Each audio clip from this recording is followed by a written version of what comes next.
आइए दोस्तों, आज जानते हैं दुनिया के सबसे क्रूर तानाशाह ईदी अमीन के बारे में। दुनिया भर के इतिहास के पन्ने पलटे जाएं तो हमें कई तानाशाहों के बारे में पता चलेगा। इन सब में ईदी अमीन का नाम भी शामिल था, जो अपनी क्रूरता और सनकीपन के लिए जाना गया। अमीन के बारे में जब किताबों में लिखा गया तो उन किस्सों ने सभी को दंग कर दिया।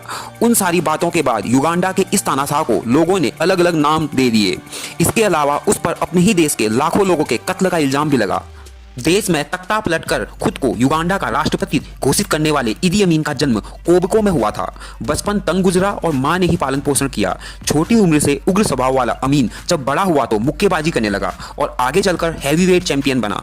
फिर साल 1945-46 के आसपास वह सेना में शामिल हो गया और तेज तर्रार होने के कारण अधिकारियों की नजरों में चढ़ गया। ईदी अमीन ने धीरे धीरे अपनी पकड़ मजबूत की और सेना के उच्च पदों पर पहुंचा। साल 1962 में युगांडा में हुए एक नरसंहार का आरोप ईदी अमीन पर लगा, लेकिन कार्रवाई होने से पहले ही युगांडा को आजादी मिल गई।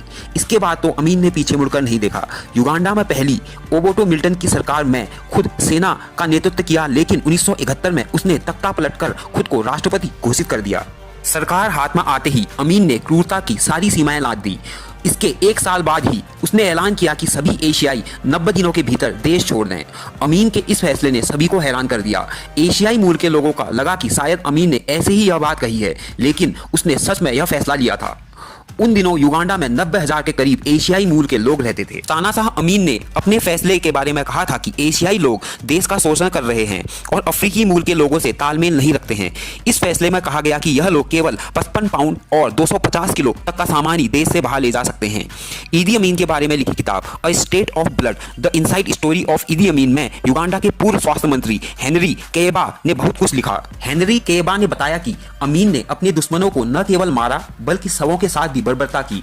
इन शवों में शरीर के कई हिस्से जैसे गुर्दे, लीवर, होंठ, नाक और गुप्तांग गायब होते थे। इसी किताब में उन्होंने जिक्र भी किया कि अमीन ने साल 1975 में कई बार बैठकों में सेखी घबराते हुए कहा था कि उसने इंसानों का मांस खाया है। वही अमीन के नौकर ने भी बाद में खुलासा किया था कि उनके घर के एक फ्रिज में कटा हुआ सिर देखा था। ईदी अमीन के ऊपर अपने ही देश के लाखों लोगों के कत्ल का इल्जाम भी लगा।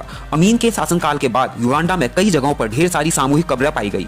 साल 1979 के बाद ईदी अमीन को देश छोड़कर भाग गया और सऊदी अरब के निर्वासन में रहने को मजबूर हुआ। फिर साल 2003 में दुनिया के सबसे खूंखार तानाशाह ईदी अमीन दादा की मौत हो गई।